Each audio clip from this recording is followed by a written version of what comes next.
కీర్తనల గ్రంథము 16వ కీర్తనలో దావీదు తన స్వానుభవాన్ని ఇలాగ చెప్తా ఉన్నాడు. దేవా, నీవే నాకు క్షేమాధారం, నీవే నా స్వాస్థ్యము, నీవే నా పానీయ భాగము, నీవే నా ఆలోచనకర్తవు, నీవే నా గురివి.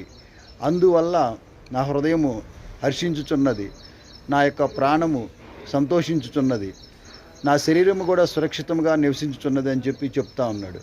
కాబట్టి ప్రియమైనటువంటి దేవుని బిడ్డలారా, సంతోషం ఎక్కడుందని చెప్పంటే దేవుణ్ణే ప్రతి పరిస్థితికి దావీదులాగా మనం కూడా ఆధారంగా చేసుకున్నట్లయితే మన హృదయం సంతోషంగా ఉంటుంది, మన శరీరం కూడా సురక్షితంగా నివసిస్తుంది.